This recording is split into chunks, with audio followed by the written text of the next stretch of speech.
Hey everyone, this is Bo. With Christmas around the corner, I decided to try my hand at making end grain cutting boards. I've never made them before like this. I've made a lot of edge grain cutting boards before, but never end grain. And so this video, of course, outlines that process I went through to make these, and I'll share some tips along the way and some pitfalls I ran into. You can see here, I think I made 11 in total, mostly from scrap wood and then a pretty big chunk of maple. Most of them are made from maple, walnut, sapele, and then some of the other ones have ash in them. Of course, I can't show all the cutting boards because they're Christmas presents, but you can kind of get a sense for what these look like and how they turned out. They turned out really nice. Happy I did it. It was a considerable amount of work though. Alright, here you can see the various pieces of lumber I'm using for these cutting boards. On the far left I have the big piece of maple, and then you can see these other sections broken up. They're broken up by wood species and then as well thickness. You know, I got some that are 1.25 inches, some that are 2 inches, some that are 1.5 inches. Have them broken up individually here to yield the thickest cutting board. First step was rough cutting everything to width. I'm making sure I'm marking the directions I'm cutting, what's up, down, just once again trying to keep a consistent thickness so I don't have to plane it all off at the end. You can see I'm trying to keep those groupings split up as I go through the process. After rough cutting everything to width, I move on to joint one surface and one edge, and then run them through the thickness planer to get the other edges or surfaces parallel. Alright, next up is ripping some of the thinner stock the same thickness as the thick stock. So when I flip it on its end, it'll be the same thickness as the 8/4 stock that I had.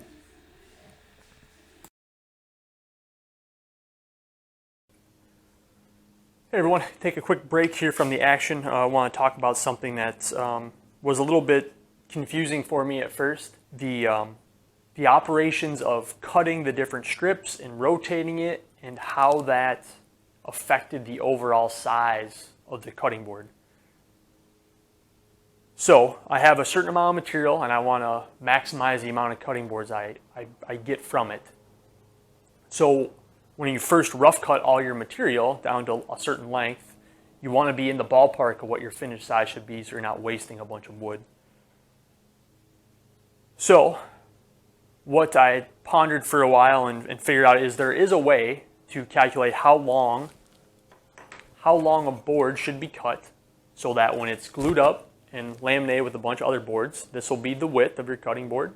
And then when you cut the strips in the second operation and flip them on their end, you know the thickness, and then you can calculate how long that finished board is going to be. I will post the equation on my website for future reference, but there is a way to know your finished length, know what your finished thickness is going to be or what you want it to be, and your table saw curve. You take all those as inputs, and then you have to work towards some thickness. So when I glue up all these boards the first time and glue them all together to their edges, and I run them through the planer to get both sides flat, there's going to be an original thickness, a TO. And so that's based on what your rough stock is minus some allowances for machining and milling.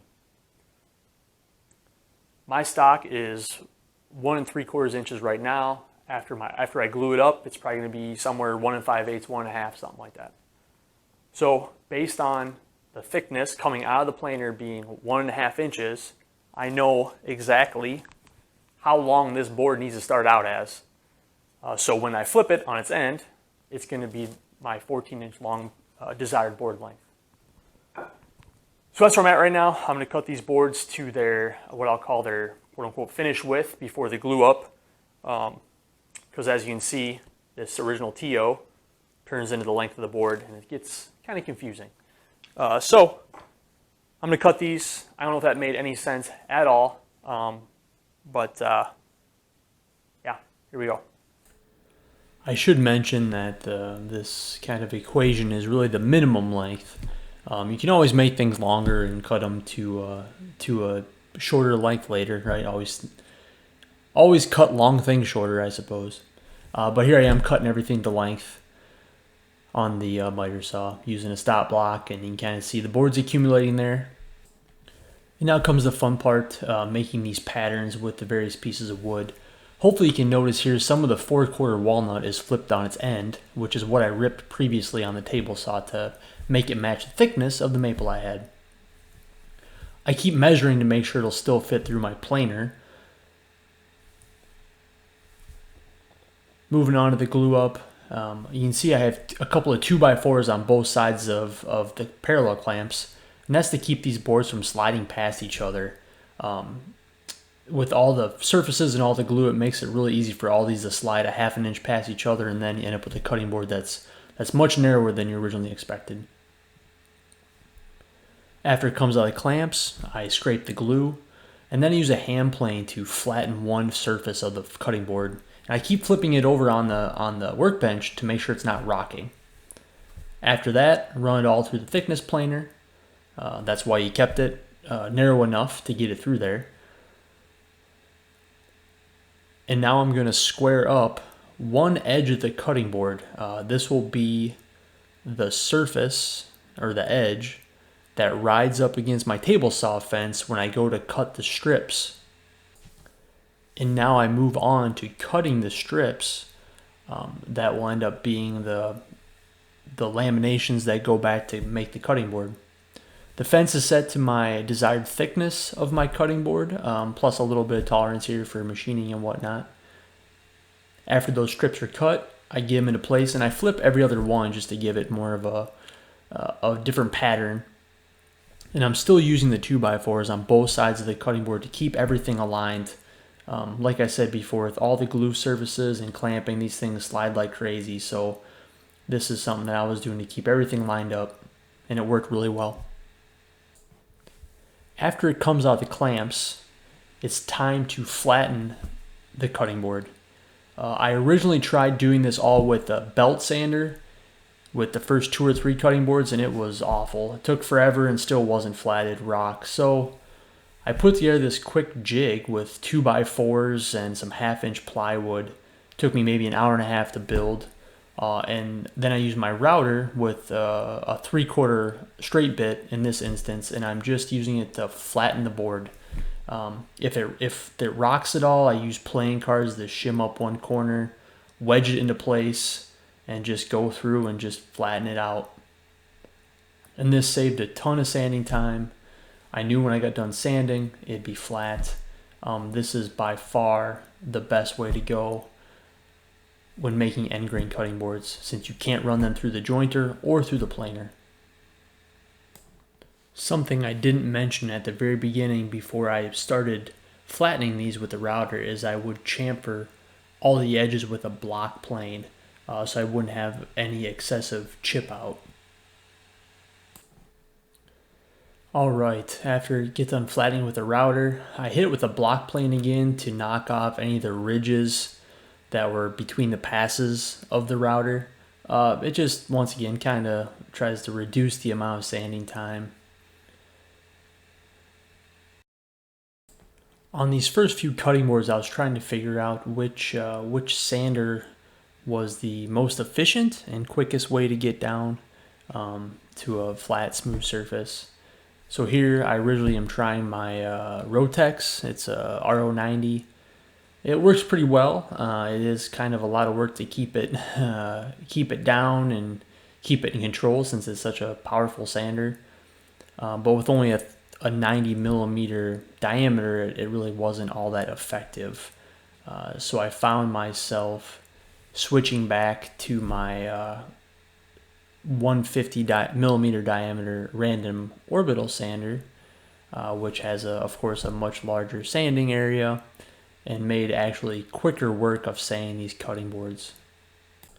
After doing this for a couple times, I found a buddy who had a drum sander. That's by far the best way to go in this whole process. Don't get me wrong, I still had to do a bunch of hand sanding with my random orbital and actually hand sanding, but the drum sander made much shorter work of it all. Here I am routing the grooves in the edges of all the cutting boards using a kind of a ball style router bit and some stop blocks on my router table.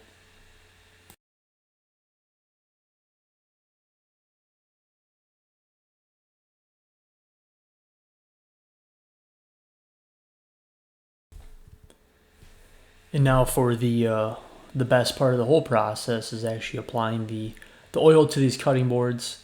I'm using a 100% food safe mineral oil here.